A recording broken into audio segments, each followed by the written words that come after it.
উনি যদি ওনার বক্তব্য আর 5 মিনিট কন্টিনিউ করতেন তাহলে আত্মগ্লানিতে ভুগে তওবা করে এই যে সুপ্রিম কোর্ট বিচারক নিয়োগের আইন যেটা উনি বাতিল করার জন্য আজকে বলছেন সেখান থেকে ফিরে এসে ইনি বিলটি আজকে তিনি প্রত্যাহার করতেন মাননীয় স্পিকার। সে কারণে ওই রকম শপথবদ্ধ রাজনীতিবিদের মতো ওই রকম মানিক চোরার মতো বিচারপতি তৈরি হয়েছিল মাননীয় স্পিকার। 48 দিনে যখন যায় তখনই গিয়ে শপথবদ্ধ রাজনীতিবিদের মতো মানিক চোরার মতো ব্যক্তিরা ওই হাসিনার দ্বারা তখন তারা বিচারপতি নিয়োগ হয়েছিল। সেই ধরনের একটা পরিস্থিতি বাংলাদেশের সামনের দিনে চলুক, এটা তো আমরা কেউই চাই না মাননীয় স্পিকার। সুপ্রিম কোর্টের বিচারক নিয়োগ রহিতকরণ বিল 2026 অবিলম্বে বিবেচনার জন্য গ্রহণ করা হোক এই প্রস্তাব করছি। এ বিষয়ে আপত্তি দিয়েছেন মাননীয় সদস্য আক্তার হোসেন, রংপুর 4। আপনি 10 মিনিট বক্তব্য রাখুন। মাননীয় স্পিকার, আপনাকে ধন্যবাদ। মাননীয় আইনমন্ত্রীকে আমি যতদূর চিনি, উনি যদি ওনার বক্তব্য আর 5 মিনিট কন্টিনিউ করতেন তাহলে আত্মগ্লানিতে ভুগে তওবা করে এই যে সুপ্রিম কোর্ট বিচারক নিয়োগের আইন যেটা উনি বাতিল করার জন্য আজকে বলছেন সেখান থেকে ফিরে এসে ইনি বিলটি আজকে তিনি প্রত্যাহার করতেন মাননীয় স্পিকার। মাননীয় স্পিকার, তিনি তার বক্তব্যের মধ্যে বলেছেন একজন বিচারপতির কথা, এনায়েতুর রহিম এনায়েত, যিনি বলেছিলেন যে তিনি হচ্ছেন শপথবদ্ধ বিচারপতি রাজনীতিবিদ। এই যে শপথবদ্ধ রাজনীতিবিদ তৈরি হলো, খায়রুল হকের মতো বিচারপতি তৈরি হলো, মানিক চোরা শব্দটা এখানকার জন্য অশোভনীয় হতে পারে কিন্তু বাইরে এই শব্দটা এইভাবেই চলছে।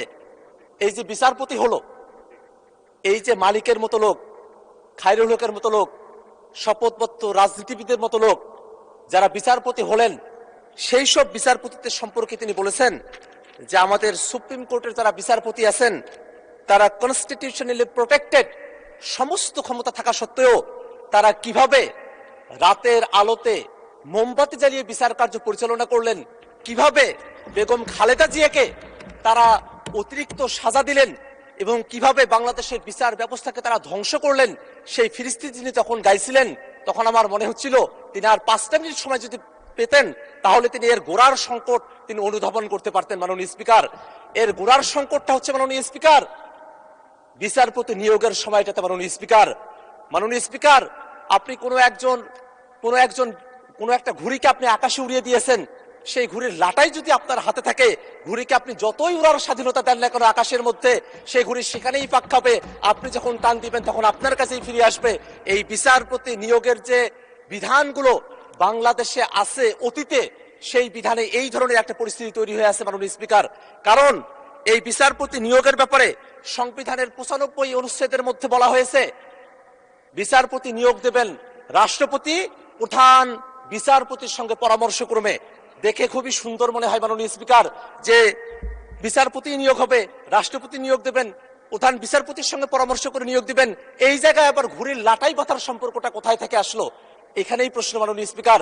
কারণ বাংলাদেশের সংবিধানের 48 দিনের মধ্যে বলা আছে রাষ্ট্রপতি শুধুমাত্র প্রধানমন্ত্রীর নিয়োগ এবং প্রধান বিচারপতির নিয়োগ, এই দুইটা বাদে অন্য যত কার্যক্রম তিনি সম্পন্ন করবেন, অর্থাৎ প্রধান বিচারপতি ব্যতি রেখে সুপ্রিম কোর্টের অ্যাপিলেট ডিভিশন এবং হাইকোর্ট ডিভিশনের যত বিচারপতি নিয়োগ দিবেন, সেই বিচারপতিগুলো নিয়োগ দেওয়ার সময়টাতে তাকে অবশ্যই সংবিধানের 48(3) অনুচ্ছেদ অনুযায়ী প্রধানমন্ত্রীর পরামর্শক্রমে তাকে সেটা করতে হবে মাননীয় স্পিকার।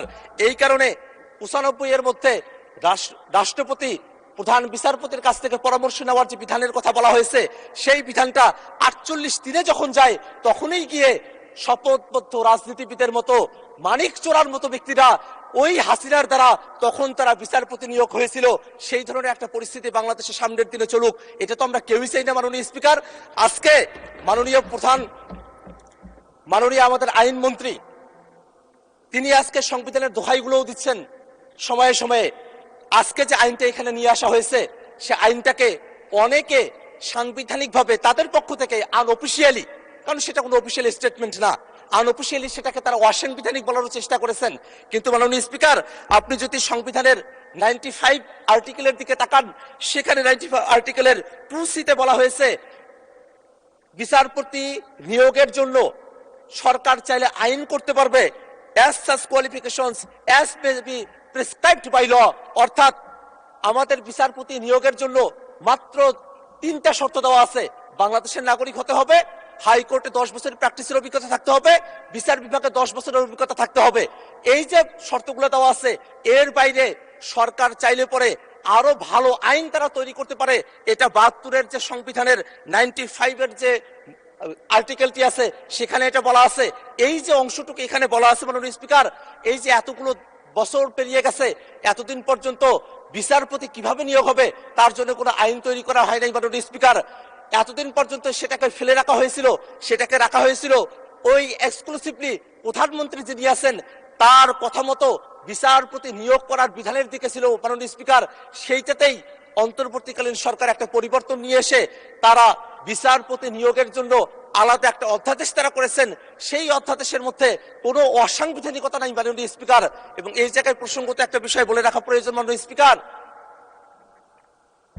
এই অধ্যাদেশটা যখন পাশ করা হলো সেই সময়টাতে আমি জানি না বলা শোভন হবে কিনা, আমাদের বর্তমান এই হাউজের মাননীয় ডেপুটি স্পিকার জনাব কায়সার কামাল তিনি একটা রিটের শুনানিতে উপস্থিত হয়েছিলেন। যে রিটটা আমাদের বিএনপির বন্ধুরা তখন করেছিলেন, সেই রিটটা ছিল এই যে সুপ্রিম কোর্টে বিচারক নিয়োগের যে অধ্যাদেশ, সেই অধ্যাদেশটাকে অসাংবিধানিক ঘোষণা করার জন্য, বাতিল করার জন্য একটা রিট। সেই রিটটি যখন হয়, মজার ব্যাপার হলো সে সময়টাতে আমাদের বর্তমানে যিনি আইনমন্ত্রী আছেন তিনি অ্যাটর্নি জেনারেলের পদে ছিলেন। এখানেই দেখার বিষয়টা মাননীয় স্পিকার, আমাদের আজকের যিনি ডেপুটি স্পিকার আছেন তিনি এটা বাতিল করার জন্য বলছেন, আর আজকে যিনি আইনমন্ত্রী তার দপ্তর, অ্যাটর্নি জেনারেলের দপ্তর তখন এই আইনের পক্ষে দাঁড়িয়েছিল। এবং সেই সময়টাতে আমাদের বিচারপতি আকরাম তার যে বেঞ্চ, সেই বেঞ্চ কিন্তু সেই সময়টাতে সামারিলি এটাকে রিজেক্ট করেছিল, একটা রায় দিয়েছিল।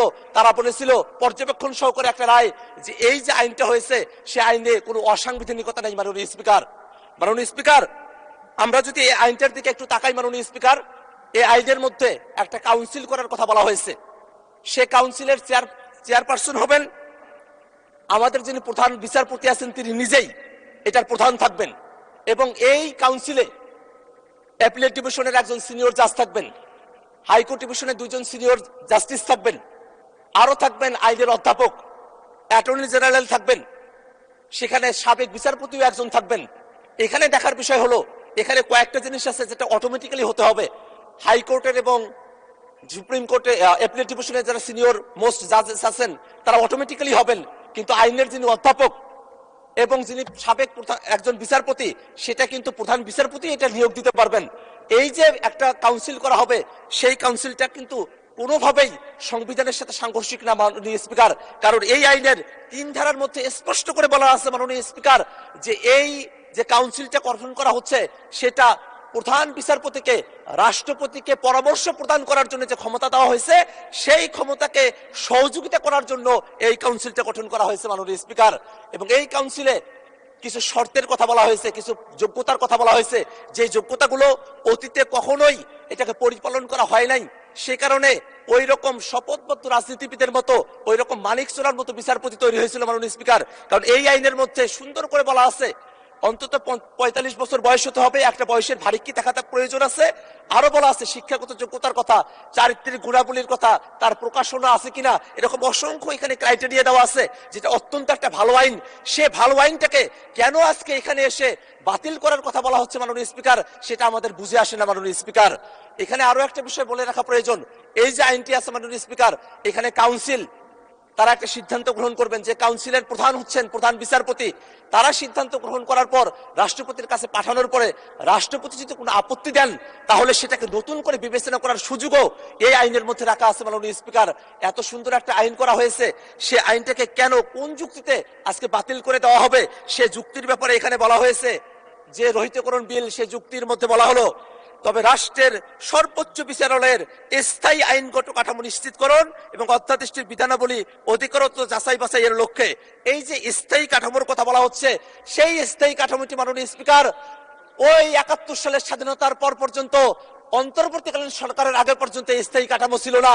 স্থায়ী কাঠামোর জন্য যে আইনটা করা হলো সেই যুক্তি দেখিয়ে আবার সেই আইনটাকে কেন রহিতকরণের কথা বলা হচ্ছে সেটা আমাদের যুক্তিতে আসে না মাননীয় স্পিকার। মাননীয় স্পিকার, আমরা আমাদের যারা সরকার দলীয় বন্ধুরা আছেন তাদের কাছ থেকে আমরা জুলাই সনদের কথা শুনি। তারা জুলাই সনদ নাকি অক্ষরে অক্ষরে তারা বাস্তবায়ন করবেন। সেই জুলাই সনদের দুইটা পার্ট আছে মাননীয় স্পিকার। এক পার্টে অর্থাৎ বাঁ দিকে আছে জুলাই সনদের মূল ভাষ্য, আর ডান দিকে আছে নোট অফ ডিসেন্ট। তারা যখন জুলাই সনদের কথা বলেন তারা তখন নোট অফ ডিসেন্টের কথা বলেন, যেটা তারা অক্ষরে অক্ষরে পালন করতে চান। মাননীয় স্পিকার, এই জুলাই সনদের 31 নম্বর ধারার মধ্যে বলা আছে এই সুপ্রিম কোর্টের বিচারকদের নিয়োগ করার জন্য আলাদা একটা কমিশন করার কথা বলা হয়েছে, একটা কাউন্সিল করার কথা বলা হয়েছে। সেই জায়গাটাতে একটা মাত্র নোট অফ ডিসেন্ট আছে বিএনপির পক্ষ থেকে। সেই নোট অফ ডিসেন্টে তারা কিন্তু এই মূল প্রস্তাবের বিরোধিতা করে নাই। তারা শুধু এতটুকু বলছে যে এটা সংবিধানে অন্তর্ভুক্ত না করে এটাকে আইনের মাধ্যমে করেন। মাননীয় স্পিকার, এইটা তো সংবিধানে অন্তর্ভুক্ত না, এটা তো আইনের মধ্যেও আছে। তাহলে নোট অফ ডিসেন্টে জুলাই সনদ কেন মানে না? এটা ধন্যবাদ মাননীয় সদস্য।